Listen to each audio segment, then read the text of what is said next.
Hello दोस्तों, Eklavya coaching centre में आप लोग का स्वागत है। जैसे कि हम लोग पहले भी पढ़ चुके थे कि उष्मा की घटना में हम लोग पहले पढ़ चुके थे।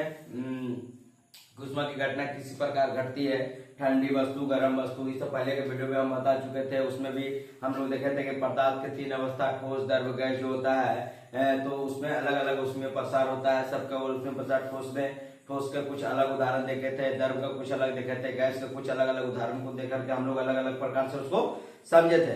अब हम लोग देखते हैं उष्मा की घटना में ही उष्मा का स्थानांतरण, हीट ट्रांसमिशन कैसे होता है। ठीक है, हीट ट्रांसमिशन होने के लिए भी जिस तरह से हम लोग ठोस, द्रव या गैस को जिस तरह से हम लोग देखे थे कि तीनों में, ठोस में कैसा प्रसार होता है, द्रव में, गैस में, उसी प्रकार उष्मा का स्थानांतरण में देखेंगे हीट ट्रांसमिशन में ही कि जो ठोस में किस प्रकार का उष्मा का स्थानांतरण हो रहा, गैस में किसका हो रहा, द्रव में किसका हो रहा है ना।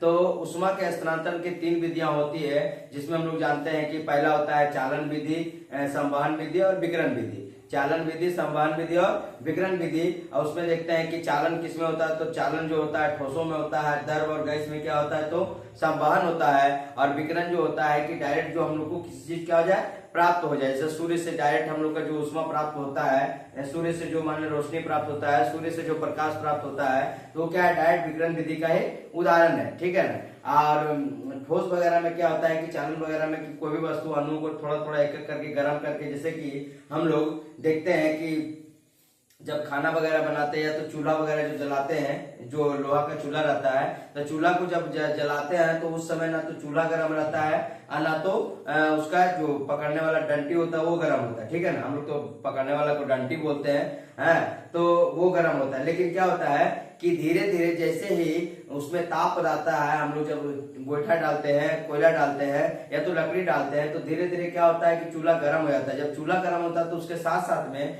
चूल्हे के साथ साथ में उसका जो पकड़ने वाला डंटी होता है वो भी धीरे धीरे क्या होता है, गर्म होने लगता है। तो ये सब किसका उदाहरण है, तो चालन विधि का ही उदाहरण में आता है। फिर अगर हम लोग देखते हैं कि जल को जब गर्म करते हैं तो जल क्या होता है कि धीरे धीरे से, जब मान लीजिए कि हम लोग या तो तसला में, कढ़ाई में या तो कोई भी पात्र में हम जल को जब रखते हैं, तो रखने के बाद क्या होता है कि जैसे जल को हम लोग चढ़ाए, ताप पर रखे, इधर से हम लोग उष्मा देते हैं, तो क्या होता है कि जल की छोटे छोटे बूंदे क्या होता है, ऊपर की ओर उठने लगता है, ऊपर की ओर उठने लगता है। मतलब क्या हो रहा है कि धीरे से धीरे धीरे क्या हो रहा है, पहले पात्र गर्म हुआ, पात्र गर्म होने के बाद धीरे धीरे पहले क्या होता है, जल गर्म होने लगता है। अब नीचे का जल, हम आपको पहले बता दें, गर्म होने के बाद कोई भी चीज क्या होता है, ऊपर की ओर भागता है। ठीक है ना। जैसे हम लोग ही लड़ाई झगड़ा करते हैं, नॉर्मल आप बात करते हैं तो ठीक रहता है, जैसे गर्म होता है तो आपको मार देंगे, पीट देंगे, ये कर देंगे, वो कर देंगे, बहुत तरह का बात बोलते हैं। क्योंकि क्या, आपका दिमाग क्या हो गया, गर्म हो गया। तो गर्म होने के बाद आप कंट्रोल में नहीं रहता, आउट ऑफ कंट्रोल हो जाते हैं, आप कुछ भी बोल सकते हैं, कुछ भी कर सकते हैं,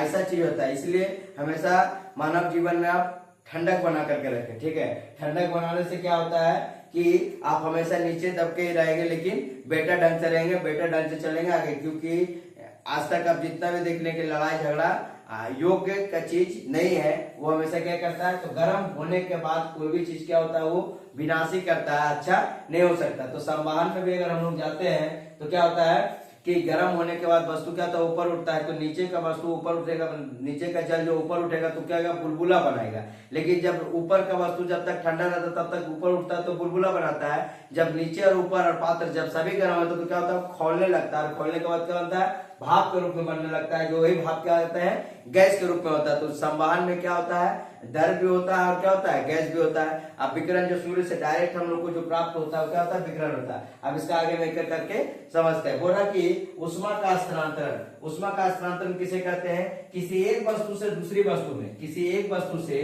दूसरी वस्तु में अथवा किसी वस्तु में एक स्थान से दूसरे स्थान पर जाने को उष्मा का स्थानांतरण कहते हैं। ठीक है, किसी एक वस्तु से दूसरी वस्तु में अथवा किसी वस्तु को एक स्थान से दूसरे स्थान जाने पर, किसी वस्तु को एक स्थान से दूसरे स्थान पर जाने को उष्मा का क्या कहते हैं, स्थानांतरण कहते हैं। उष्मा का क्या कहते हैं, स्थानांतरण कहते हैं। बोल रहा है कि ट्रांसमिशन ऑफ हीट कहते हैं। इसकी तीन विधियां, इसकी कितनी विधियां हैं, तीन विधियां हैं, जिसको बोलते हैं चालन विधि, संवहन विधि और विकिरण विधि। इसकी कितनी विधियां हैं, तो तीन विधियां हैं। कौन कौन विधियां हैं, तो चालन विधि, संवहन विधि और विकिरण विधि। इसको हम लोग कंडक्शन बोलते हैं, इसको क्या बोलते हैं, कंडक्शन बोलते हैं, इसको कन्वेक्शन बोलते हैं। और आगे विकिरण को क्या बोलते हैं? तो विकिरण को रेडिएशन बोलते हैं, ठीक है, विकिरण को रेडिएशन। तो कंडक्शन, कन्वेक्शन और रेडिएशन, ये जो होता है ये तीन विधियां होती है। किसका विधिया होता है? तो ऊष्मा के हस्तांतरण की कितनी विधियां हैं? तो तीन विधियां, चालन, संवहन, विकिरण। चालन, संवहन और विकिरण, ऊष्मा की कितनी विधियां हैं? तो तीन विधियां हैं, चालन, संवहन और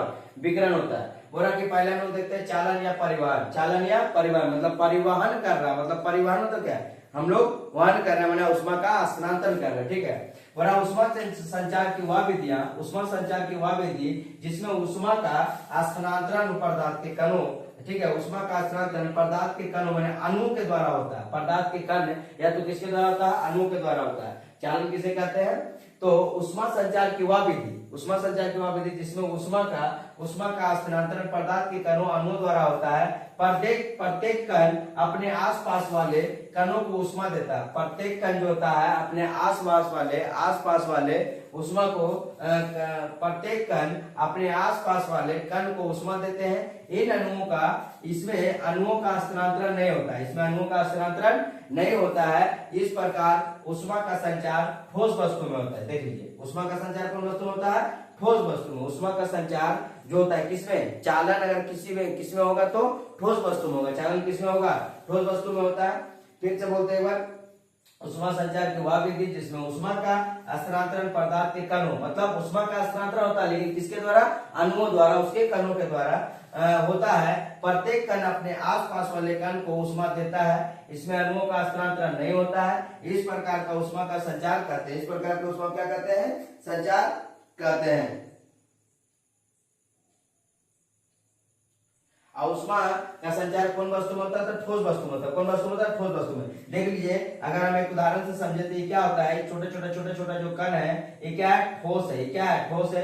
ये क्या करेगा? कणों को स्थानांतरित करके यहाँ से डायरेक्ट यहाँ गर्म नहीं कर देगा। पहले ये वाला कण इसको गर्म करेगा, फिर इसको करेगा, इसको करेगा, इसको करेगा, करते ये इसका ऊपर वाला, फिर इस बगल वाला, तो धीरे धीरे क्या हो जाएगा? ये कण गर्म होने लगेगा। और गर्म होते पूरा पात्र क्या हो जाएगा?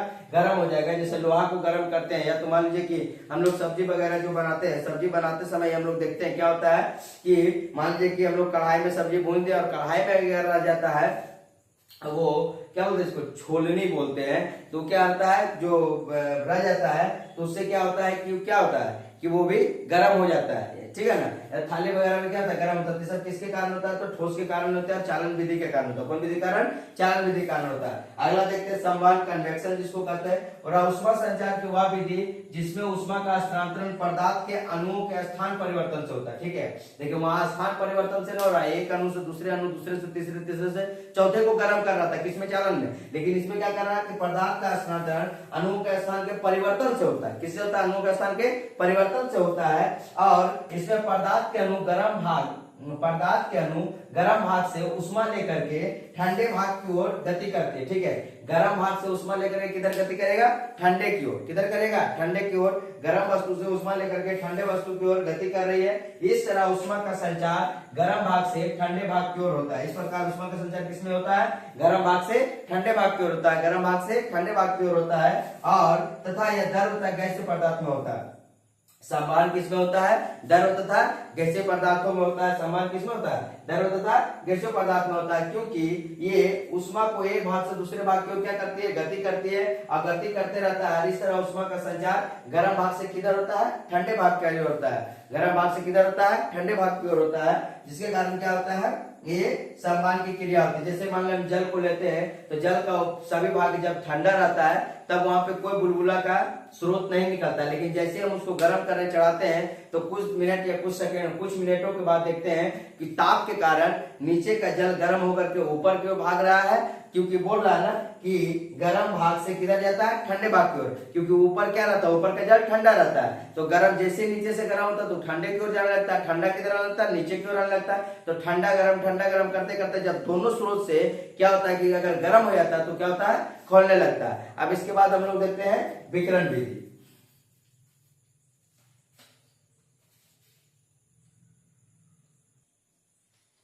देखिए,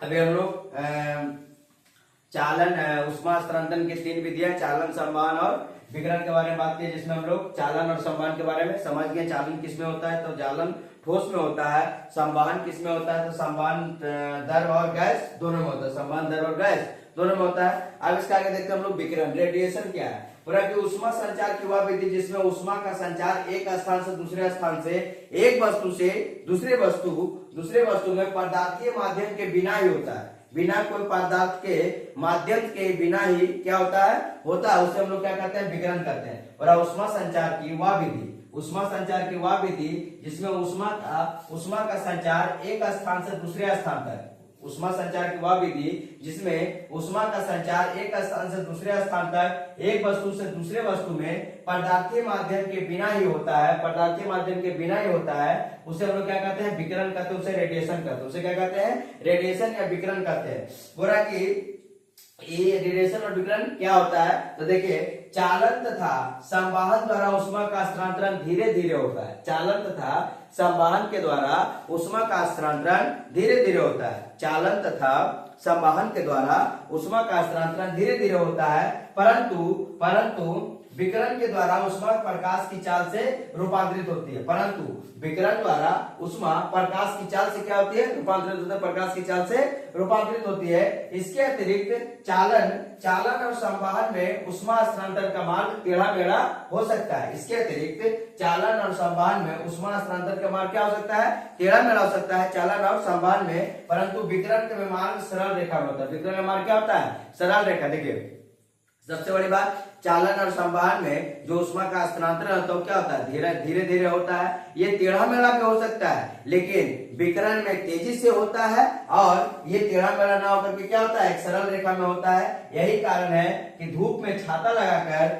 सूर्य की उष्मा से क्या कर सकते हैं, बचा जा सकता है। धूप में क्या लगा करके, छाता लगा करके सूर्य की उष्मा से क्या हो सकता है, तो बचा जा सकता है। ठीक है, यही क्या है, विकिरण है। विकिरण यही है, बोला कि चालन और संवहन द्वारा उष्मा का स्थानांतरण धीरे धीरे होता है, परंतु विकिरण में क्या होता है, तेजी से होता है। उसके बाद देखिए, परंतु विकिरण में उष्मा प्रकाश की चाल से क्या होती है, रूपांतरित होती है। प्रकाश की चाल जो कि निर्वात में प्रकाश की चाल कितना था, 3 × 10⁸ मीटर पर सेकेंड, 3 × 10⁸ मीटर पर सेकेंड प्रकाश की चाल से रूपांतरित होती है। इसके अतिरिक्त चालन और संवहन में उष्मा का स्थानांतरण टेढ़ा मेढ़ा हो सकता है, परंतु विकिरण में टेढ़ा मेढ़ा नहीं होता है। विकिरण में क्या होता है, सरल रेखा में होता है। विकिरण में क्या होता है, सरल रेखा में होता है। ठीक है, बोला यही कारण है कि धूप में छाता लगाकर सूर्य की उष्मा से क्या हो सकता है, बचा जा सकता है। यही कारण है कि धूप में छाता लगा करके सूर्य की उष्मा से क्या हो सकता है, बचा जा सकता है। अब इसका आगे हम लोग देखते हैं कि चालकता का कुछ उदाहरण क्या क्या होता है। ठीक है ना,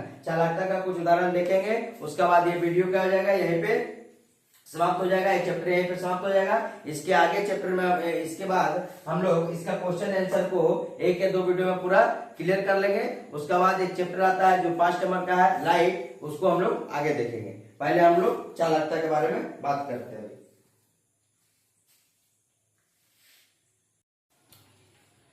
हाँ देखिए, हम लोग हमारे दैनिक जीवन में चालकता संबंधी उदाहरण के कारण, ठीक है, चालकता संबंधी उदाहरण का कारण क्या था हम लोग देख लेते हैं। उसमें सभी इसका पहले देख लेते हैं द्रवों में उसमें प्रसार, द्रव में उसमें प्रसार के बारे में हम लोग सब देख रहे थे कि ठोस, द्रव और गैस जब तीनों जब होता है पदार्थ के तीनों अवस्था में, तो सबसे ज्यादा उसमें प्रसार किसमें होता है, द्रवों में होता है। किसमें होता है, द्रवों में। अब हम लोग देखते हैं हमारे दैनिक जीवन में चालकता संबंधी कुछ उदाहरण, जैसे कि हम लोग देखते हैं कि ठंडे के दिनों में और गर्मी के दिनों में, ठीक है, तो ठंडे के दिनों में क्या होता है कि लोहा का कुर्सी ज्यादा ठंडा लगता है और लकड़ी का कुर्सी कम ठंडा लगता है। उसके बाद अगर हम गर्मी के दिनों में देख ले तो गर्मी के दिनों में लोहा का कुर्सी ज्यादा गर्म होता है और लकड़ी की कुर्सी कम गर्म होता है। जिसका रीजन क्या है कि दोनों को अगर समान ताप पर गर्म किए जाने पर, या तो लोहा या तो लकड़ी हो, दोनों को समान ताप पर जब हम लोग, समान ताप अगर रहता है, जो वायुमंडलीय ताप रहता है, कभी 37 डिग्री, कभी 35 डिग्री, कभी 34 डिग्री, कभी 32 डिग्री, कभी 18 डिग्री, कभी 20 डिग्री, तो ऐसे अनुसार में क्या होता है, लोहा जो है लकड़ी की अपेक्षा अधिक ज्यादा सुचालक होता है। लोहा जो है लकड़ी की अपेक्षा क्या होता है,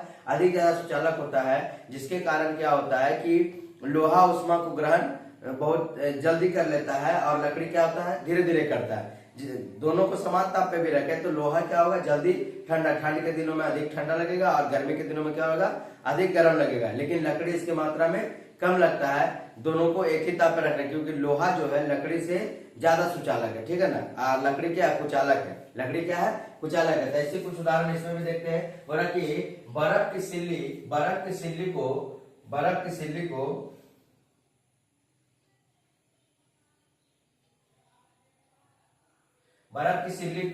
बुरादे से ढक करके रखा जाता है, क्यों? बर्फ के सिल्ली को लकड़ी के बुरादे से ढक कर रखा जाता है, क्यों? देखते हैं इसका रीजन क्या है। बोला कि लकड़ी का बुरादा उष्मा का कुचालक होता है। लकड़ी का जो बुरादा होता है उष्मा का क्या होता है, कुचालक होता है। लकड़ी का जो बुरादा होता है उष्मा का कुचालक होता है।